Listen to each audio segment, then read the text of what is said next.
اعوذ باللہ من الشیطان الرجیم، بسم اللہ الرحمن الرحیم، الحمدللہ رب العالمین، وصلی اللہ علی سیدنا محمد وآلہ الطیبین الطاہرین۔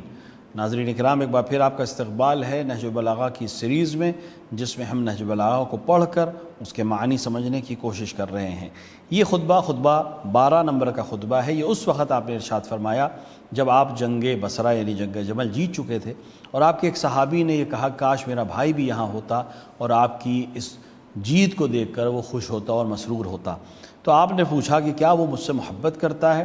آپ کے صحابی نے کہا کہ یقیناً وہ آپ سے محبت کرتا ہے۔ تو آپ نے ارشاد فرمایا فقد شہدنا وَلَقَدْ شَهِدْنَا فِي أَسْكَرِنَا هَذَا الْأَقْوَامٌ فِي أَسْلَابِ الرِّجَالِ وَأَرْحَامِ النِّسَاءِ۔ فرمایا کہ اس نے یقیناً ہمارے پاس موجود تھا، بلکہ ہمارے اس لشکر میں وہ اشخاص بھی موجود تھے جو ابھی مردوں کے صلب اور عورتوں کے شکم میں ہیں۔ ان قریب زمانہ انہیں ظاہر کرے گا اور ان سے ایمان کو تقویت پہنچے گی۔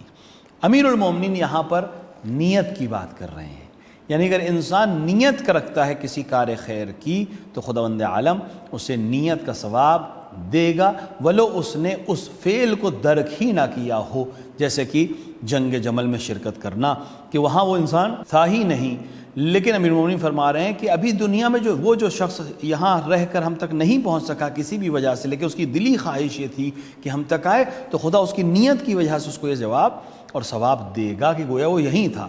اور حتیٰ وہ لوگ اس لشکر میں شامل ہیں جو ابھی صلب میں ہیں، ابھی پیدا ہی نہیں ہوئے ہیں، شکم مادر میں، اور ان قریب پیدا ہوں گے اور ایمان کو تقویت پہنچائیں گے۔